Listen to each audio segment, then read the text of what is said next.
오늘 주시는 말씀 사도행전 26장 13절에서 23절 말씀입니다. 사도행전 13절에서 23절 제가 먼저 읽고 교독하겠습니다. 왕이여, 정오가 되어 길에서 보니 하늘로부터 해보다 더 밝은 빛이 나와 내 동행들을 둘러 비추는지라.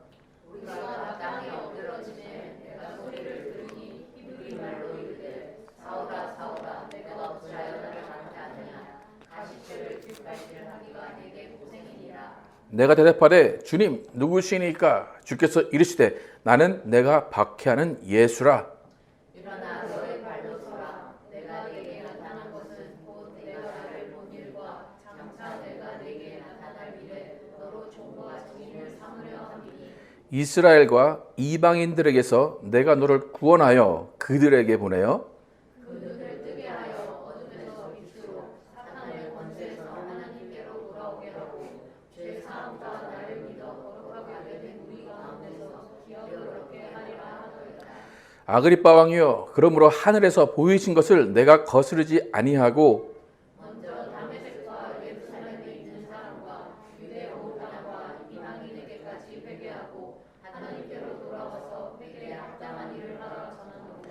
유대인들이 성전에서 나를 잡아 죽이고자 하였으나 하나님의 도우심을 받아 내가 오늘까지 서서놓고 너는 하나님 앞에서 증언한 것은 선지자들과 모세가 반드시 되리라고 말할 수밖에 없으니. 함께 읽겠습니다. 곧 그리스도가 고난을 받으실 것과 죽은 자 가운데서 먼저 다시 살아나사 이스라엘과 이방인들에게 빛을 전하시리라 하민이라 하니라. 아멘. 눈을 뜨게 하시는 예수님이란 제목으로 은혜를 나누겠습니다.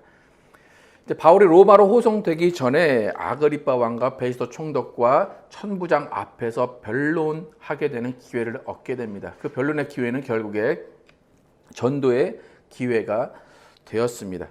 그 자리에서 바울은 자신의 삶에 대해서 설명을 하고 예수님을 어떻게 만났는지, 또 예수님이 어떻게 말씀하시고 명령하신 가운데 자신이 전도 여행을 어떻게 했는지에 대해서 압축해서 설명을 합니다. 지금 바울이 잡혀 있는 이유도, 또 호송되는 이유도 모두 예수 그리스도 때문입니다. 그렇기 때문에 바울이 천부장과 아그리빠 왕 앞에서 이야기하는 내용은 결국 예수 그리스도에 관한 이야기일 수밖에 없습니다. 오늘 바울의 발언에서 나오듯이 바울은 예수 믿던 자들을 죽이던 사람입니다. 잡아서 가두고 때리고 죽이던 사람이 바울입니다. 바울은 살아생전에 예수를 만난 적도 없는 사람입니다. 예수 믿는 사람들이 그렇게 죽도록 싫어서 잡으러 다니던 바울인데 예수님이 그 바울 앞에 나타나십니다. 음성으로 나타나시고 빛으로 나타나십니다. 나타나셔서 하신 말씀이 14절에 나옵니다. 14절에 사울아 사울아 내가 어찌하여 나를 박해하느냐 가시채를 뒷발질하기가 내게 고생이니라 라고 말씀하십니다.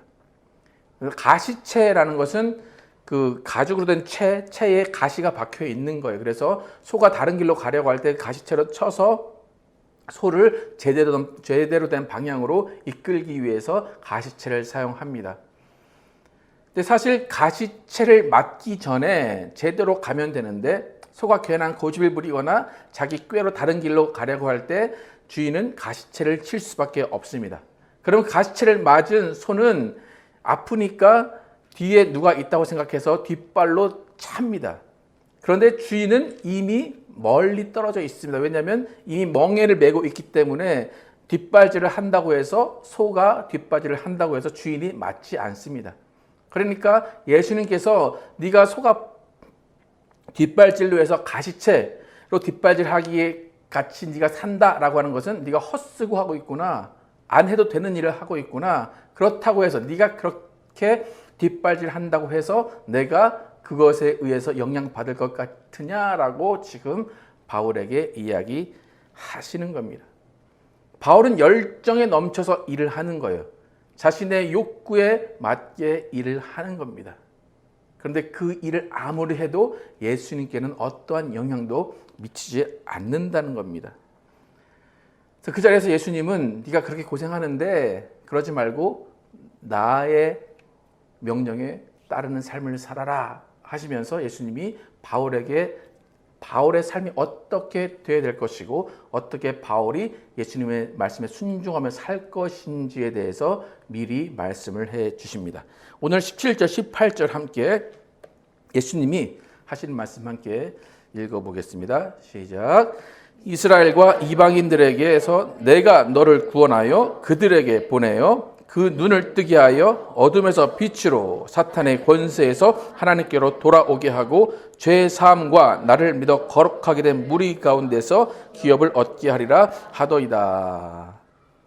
그러니까 예수님이 바울에게 하신 말씀을 이제 바울이 기억해내서 말을 하고 있습니다. 예수님이 바울에게 오셨는데 바울에게 왜 오셨다고 말씀하십니까? 영어 성경에 보면 I will 그 다음에 뭐라고 나옵니까? Rescue. 우리가 이제 보통 이해하는 말은 구조하러 왔다 그거죠. 내가 너를 구조하러 왔어. 근데 이 단어에는 구조의 의미도 있고 뭐 선택의 의미도 있고 끌어냈다는 의미도 있는데 한국어 성경에는 구원하러 왔다라고 말씀하십니다. 예수님이 바울을 만나러 오신 목적은 구원하러 오셨어요. 근데 조금 의아한 것은 뭐냐면 누구로부터 구원하러 오셨습니까? 그 자신의 민족들 그리고 이방인, The own people and from the Gentiles라고 그러죠. 유대인들 그리고 이방인들에게로부터 너를 구원하러 왔어, 구조하러 왔어. 그래요. 그런데 구조한 다음에 또 어떻게 하시겠대요? 너를 그들에게 보내겠다. 그렇게 말씀하십니다. 여러분 그들로부터 유대인과 이방인으로부터 구조했다면 구조한 바울을 그들이 없는 곳으로 보내는 게 구조 아닙니까? 그들이 없는 곳에 다시 살게 하는 것이 구조 아닙니까? 그런데 너를 그들로부터 구원해서 구조해서 그들에게 다시 보낼 거다. 그렇게 말씀을 하십니다. 그러니까 불 속에서 꺼냈는데 다시 불 속으로 집어 넣는 거예요. 여러분 이게 구조고 이게 구원입니까? 어떻게 생각하십니까? 한국의 성경 분명히 구원이라고 표현을 합니다. 그러니까 분명히 예수님께서 바울을 만나서 말씀하신 구원의 의미를 우리가 잘 깨달아야 돼요. 여러분 예수님께서 우리를 한 사람 한 사람씩 구원하셨습니다. 그래서 구원하셔서 우리를 다른 차원으로 옮기신 것이 아니라 구원하셨다고 하시는데 그 자리 그대로 놔두십니다. 우리가 구원을 이해하는 대부분이 어떻게 이해하냐면 예수님이 우리를 구원하셨습니다. 그런데 세상으로부터 구원하셔서 어디로 옮겼다고 많이 말을 합니까? 그렇죠? 저 천국 가기 전에 어디로 옮겼습니까? 교회로 옮겼다 그렇게 말을 합니다. 세상으로부터 나와서 너는 교회로 옮겼으니까 교회를 열심히 다녀야 돼. 그래서 교회를 부르셨고 교회로 모이게 하셨다 말을 합니다. 그래서 우리가 구원을 받았어요. 어디로부터 구원을 받았습니까? 보통 아까 말씀하신 대로 세상으로부터 구원을 받았습니다. 그러면 예수님이 우리를 어디다가 다시 돌려보내신다는 겁니까? 세상으로 돌려보내신다는 거예요. 지금 여러분이 아까 말씀하실 때 예수님이 세상에서 구원하셔서 어디로 보내신다고 그랬어요?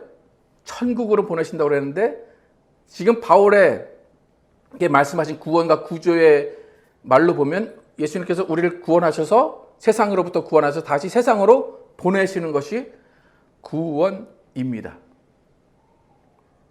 그렇기 때문에 여러분 구원이라는 것은 끝이 아니에요. 대부분 구원을 어떻게 이해하냐면 나 구원받았으니까 이제 끝이야. 나 예수 믿었으니까 끝이야. 이제 천국 갈 거야. 구원은 끝이 아니라 시작입니다. 예수님께서 꺼내셔서 그냥 꺼내신 그 자리가 아니라 원래 있던 그 자리로 돌려보내셔서 구원받은 자의 삶을 살게 하시는 겁니다. 그래서 구원이라는 것은 뭐냐면 내가 살던 그 자리에서 예수님 만나서 변화된 다음에 또 그 자리에서 예수님 만난 사람으로 살아가는 것, 그것이 구원입니다. 그래서 바울은 계속해서 구원을 이루라라고 이야기해요. 빌립보서 2장 12절 함께 읽어보도록 하겠습니다. 시작. 그러므로 나의 사랑하는 자들아, 너희가 나 있을 때뿐 아니라 더욱 지금 나 없을 때에도 항상 복종하여 두렵고 떨림으로 너희 구원을 이루라. 이루라는 것은 무엇입니까? 끝이 나지 않은 거라는 거예요. 그러니까 구원을 받았다면 구원을 이루라라고 바울은 분명히 이야기합니다. 그러니까 제가 한결같이 10년 동안 계속 구원을 이루라 이야기하는데 이것을 이해하지 못하는 분들이 너무나 많습니다. 그러니까 우리가 구원을 받았다면 우리는 다시 예수님이 다시 보내신 그 자리에서 구원을 이루어 가는 사람입니다. 이렇게 바울은 예수님으로부터 예수님의 은혜로 구원을 받았습니다. 또 구원을 이루도록 명령을 받았습니다. 그런데 바울이 구원을 받은 곳, 또 구원받은 후에 보내신 곳, 그곳은 똑같은 곳입니다. 그런데 똑같은 곳에 있는 바울은 전혀 다른 사람이 되어 있습니다. 구원을 받기 전에 바울과 구원을 받은 후에 바울은 전혀 다른 사람입니다. 근데 뭐가 다르냐? 바울이 보는 시각이 달라졌다는 거예요. 바울이 보는 세계가 달라졌다는 겁니다. 그러니까 그 전에는 보이지 않던 예수님의 세계가 보이기 시작했습니다. 그러니까 바울은 사실 실제적으로 눈이 멀었습니다.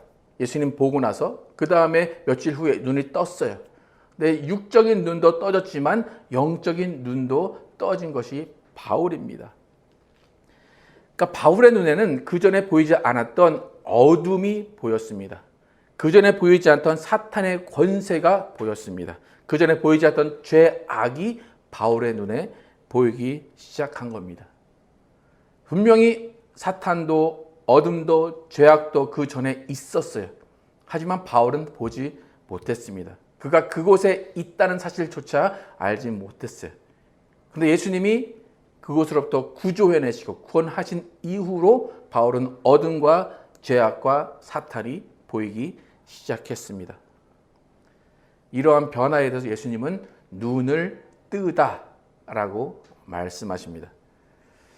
여러분 드라마나 또 흔히 우리 가정에서 볼 수 있는 장면인데 간혹 남편이 부엌에 들어가서 물건을 막 찾아요. 그러다 막 못 찾으면 아내에게 그 물건 어디 있어? 어디다 놨어? 이렇게 물어봅니다. 그러면 아내는 뭐래요? 거기 있어요. 거기 있잖아요. 그래요. 남편 또 찾아요. 아무리 찾아도 없어요. 도대체 어디 있다는 거야? 그럼 결국 아내가 옵니다. 와서 뭐라고 그럽니까? 꺼내서 여기서 주면서 눈은 나 또 뭐하냐? 눈 뜨고 다니냐? 그렇게 얘기를 합니다. 신기하지 않습니까? 남편이 찾을 때 그렇게 없더니 와이프가 찾을 때는 딱 그 앞에 있습니다. 그래서 우리는 눈뜬 장님이라고 얘기를 하기도 합니다. 그럼 반대로 남편이 막 공구를 정리해놨는데 남편이 그거 좀 갖다 달라고 그래요. 예. 그럼 아내가 갑니다. 야 이렇게 생긴 거 있어. 세모났고 네모났고 막 그런 거 있어. 그러면 그렇게 어디 있어? 막 그래서 일로 와. 그러다 와가지고 여기 있지 않냐고. 어? 그러면서 또 남편은 뭐라고 합니까? 눈을 어디다 달고 다니냐. 그렇게 얘기를 합니다. 우리는 분명히 그 자리에 있는 것, 남이 볼 수 있는 것들을 못 볼 때가 있습니다. 그러면서 내가 인지하지 못하고 내가 볼 수 없는 것들에 대해서 없다, 아니다 라고 이야기합니다. 하지만 분명히 그것은 이미 그곳에 있었던 것들입니다. 우리 삶 가운데도 그런 말들을 많이 합니다. 여러분, 경제관념에 눈을 떴다. 특히 남성 같은 경우는 사춘기 때 뭐에 눈을 뜹니까? 성에 눈을 뜹니다. 또 여성분들은 미에 눈을 뜹니다. 이전에 화장을 하나도 안 했다가 갑자기 화장을 하는 것은 뭔가 눈을 뜬 겁니다. 그러니까 우리가 그전에 전혀 관심 없던 것들, 보이지 않던 것들이 보이고 생각나는 것을 눈이 떴다라고 이야기합니다. 여러분 지금 바울의 사역의 시작은 간단합니다. 영원전부터 변함없이 있었던 것들, 그것들을 보지 못하던 사람들에게 보게 하는 것이 바울의 사역입니다. 여러분 학창 시절이나 젊었을 때 내가 모르던 세계에 눈을 뜨게 해준 친구들 혹시 기억나십니까? 남성분들 아무것도 모르던 나에게 비디오 테이프를 전해준 그 착한 놈 기억나십니까? 그 세계로 입문하게 했던 기억나십니까? 아마 그 친구 잊지 못할 겁니다. 뭐 좋은 의미로든 나쁜 의미로든 잊지 못할 겁니다. 그래서 우리는 알지 못하지만 뭔가 이전에 알고 있었던 것, 우리가 알지 못하는 사실을 발견하게 해준 사람을 게임 체인저라고 이야기를 합니다. 그래서 수많은 인류가 한 사람의 게임 체인저에 의해서 더 나은 삶을 살아갑니다. 아날로그에서 디지털로 갈 때 게임 체인저가 있었기 때문에 아날로그에서 디지털로 우리는 쉽게 넘어갑니다. 또 지금 디지털 시대지만 또 어느 시대가 올지 모르지만 분명히 게임 체인저가 있기 때문에 그 시대로 넘어갑니다. 만약 여러분 가운데 그 게임 체인저가 될 수 있는 분이 있다면 여러분 세상을 바꾸는 한 사람이 될 것입니다. 이렇게 우리의 삶은 빠르게 변화가 되고 어떤 한 사람 게임 체인저에 의해서 시대가 바뀌게 됩니다. 이제 우리는 지금 뭐 전기차가 나왔고 이제 조금 있으면 하늘을 날아다니는 차가 나올 것이고 그다음에 로봇가 시중을 들 것이고 그런 시대가 이제 쭉 올 거예요. 그런 시대를 우리는 상상하지 못했지만 누군가는 상상했기 때문에 그 시대를 우리가 누리게 됩니다. 그렇게 무한한 상상력이 다시 한번 현실로 되는 시대를 우리가 살아가게 되는데 여러분 언제일지 모르지만 인류의 가장 마지막 날, 인류 최후의 날에 어떤 놀라운 일이 벌어질지 여러분 혹시 상상하고 예상해 보신 적 있습니까? 인류 역사 마지막 날, 뭐 마지막 날이 올지 않을지도 잘 여러분은 상상 안 하실 수도 있지만 인류 마지막 날, 최후의 날에 어떤 일이 벌어질까 저는 압니다. 여러분도 아십니까? 혹시 아시는 분? 인류 최후의 날, 최후의 마지막 날 무슨 일이 벌어지는가 하면 모든 사람이 부활을 할 겁니다. 상상이 되십니까? 여러분 누군가가 이 핸드폰을 손에 들고 이렇게 다닐 거라고 한 40년 전에 얘기했다면 그런 일이 어딨어 라고 하지만 지금은 우리는 당연하게 핸드폰을 손에 들고 다닙니다. 그럼 분명히 마지막 날에 모든 사람이 죽은 사람과 살아있는 모든 사람이 부활을 할 것입니다. 그러니까 남들이 볼 수 없는 미래를 본 어떤 사람의 말이 사실로 드러나듯이 분명히 남이 볼 수 없는 미래를 본 사람의 말 한마디가 사실로 드러날 것입니다. 근데 누가 또 그런 말을 했는지 보겠습니다. 고린도전서 15장 39절에서 44절 함께 읽도록 하겠습니다. 시작. 육체는 다 같은 육체가 아니니 하나는 사람의 육체요 하나는 짐승의 육체요 하나는 새의 육체요 하나는 물고기의 육체라. 하늘에 속한 형체도 있고 땅에 속한 형체도 있으나 하늘에 속한 것의 영광이 따로 있고 땅에 속한 것의 영광이 따로 있으니 해의 영광이 다르고 달의 영광이 다르며 별의 영광도 다른데 별과 별의 영광이 다르도다. 죽은 자의 부활도 그와 같으니 썩을 것으로 심고 썩지 아니할 것으로 다시 살아나며 욕된 것으로 심고 영광스러운 것으로 다시 살아나며 약한 것으로 심고 강한 것으로 다시 살아나며 육의 몸으로 심고 신령한 몸으로 다시 살아나나니 육의 몸이 있은즉 또 영의 몸도 있느니라. 여러분 이 말이 바로 게임 체인저가 한 말입니다. 이 말은 아직 이루어지지 않은 말들이 많습니다. 하지만 이 말은 언젠가는 이루어질 말입니다. 그런데 이 말이 이루어질 것이냐 안 이루어질 것이냐 이것은 믿느냐 믿지 않느냐의 문제가 아니에요. 여러분이 믿지 않아도 일어날 일은 일어납니다. 여러분이 믿어도 그 일은 일어나거나 일어나지 않습니다. 그러니까 이 말을 우리가 어떻게 봐야 되냐면 이 말을 보는 눈이 있느냐 없느냐예요. 이 말을 딱 들었어요. 그런데 정말 그렇구나. 네가 나를 이 세계로 인도하는구나 라고 눈이 뜨게 되면 부활을 알게 되고 부활을 기다리게 되는 거예요. 그런데 이 말을 듣고도 이 말을 보고도 그냥 그런가 보다라고 하면 눈이 그대로 감겨 있는 겁니다. 그러니까 바울은 예수님을 만난 다음에 예수님 말씀을 듣고 눈이 떠졌어요. 그리고 예수님은 네가 다시 유대인과 이방인에게 가서 네가 눈을 뜬 것처럼 그 사람들도 눈을 뜨게 해라 라고 오늘 말씀하십니다. 그래서 아그리빠 왕과 베스도 총독과 천부장 앞에서 이 이야기를 한 거예요. 이래저래 해서 부활할 거고 예수님이 이렇게 합니다. 그랬더니 베스도 총독이 네가 미쳤구나 라고 반응이 나온 겁니다. 또 유대인들에게 말했더니 몽둥이질을 합니다. 주먹질을 합니다. 이방인들에게 말했더니 그것은 헛된 소리라고 이야기를 합니다. 여러분, 인류의 모든 게임 체인저들은 모두 그 당시에 미친 사람, 미치광이라는 말을 들은 사람들입니다. 여러분, 우리는 예수님의 세계를 봐야 되는 사람입니다. 아무리 설명해도 예수님의 세계는 눈이 뜨지 않으면 보지 못하게 됩니다. 그럼 바울도 하나님을 섬긴 사람이지만 예수님의 세계는 몰랐던 사람이에요. 예수님이 나타나셔 네가 핍박하는 예수다 라고 말씀하시면서 설명해 준 다음에야 눈이 떠진 겁니다. 예수님의 세계는 영적 세계이기 때문에 영적인 눈이 떠야 됩니다. 우리는 바울을 믿는 사람은 아니지만 바울이 게임 체인저라고 인정하는 사람들입니다. 지금 우리가 과거의 많은 게임 체인저들의 말과 그들의 노력에 의해서 지금 편안하고 또 빠른 삶을 살고 있듯이 예수님과 바울이 미리 말한 이 말들이 우리에게 영생의 즐거움을 줍니다. 예수님과 함께 살 수 있는 즐거움을 줄 것입니다. 데살로니가전서 4장 16절 17절 함께 읽겠습니다. 시작.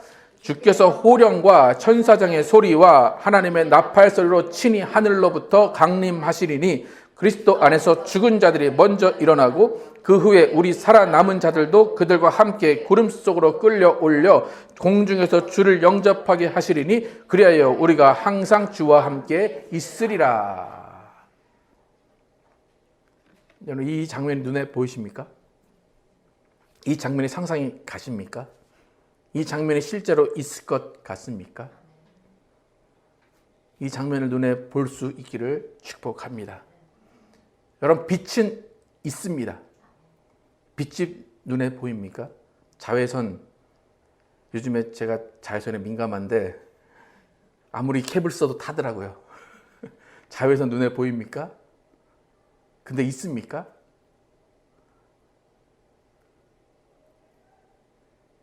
있습니까? 공기 눈에 보입니까? 있습니까? 아마 없다고 인정하시고 꾹 숨을 참아보시면 이분이면 아마 천국으로 가실 겁니다. 여러분, 예수님은 빛이십니다. 예수님은 눈에 보이지 않으십니다. 하지만 그 예수님이 보이지 않는 그 빛을 우리에게 비추시는 분이 성령님이십니다. 성령님이 우리 가운데 오시면 그 빛을 보게 하십니다. 예수님이 바울에게 하신 말씀을 마지막으로 다시 한번 읽어보겠습니다. 사도행전 23장 17절 18절 예수님이 우리에게 하시는 말씀으로 함께 듣겠습니다. 시작. 이스라엘과 이방인들에게서 내가 너를 구원하여 그들에게 보내어 그 눈을 뜨게 하여 어둠에서 빛으로 사탄의 권세에서 하나님께로 돌아오게 하고 죄 사함과 나를 믿어 거룩하게 된 무리 가운데서 기업을 얻게 하리라 하더이다. 여러분, 눈을 뜨시고 어둠을 확인하시고 사탄의 권세를 확인하시고 죄를 확인하시기를 축복합니다. 그리고 예수님의 빛으로 이 모든 것들이 사라지는 것을 여러분 체험하시기를 축복합니다. 예수님은 우리가 눈을 뜨기를 원하십니다. 눈을 들어 주님의 광채를 보시기를 원하십니다. 예수님이 주시는 빛, 눈 감고 없다, 아니다 하지 마시고 눈을 뜨시기를 축복합니다. 여러분 남성들 더 이상 와이프에게 눈 떴다 뭐하냐 하는 소리 듣지 않기를 축복합니다. 그래서 나도 눈 있다 당당하게 삽시다 우리. 그래서 우리 모두 눈을 뜨게 하시는 예수님 만나서 눈을 뜨고 이 세상의 빛과 소금으로 살아가는 여러분과 제가 되기를 예수의 이름으로 축복합니다.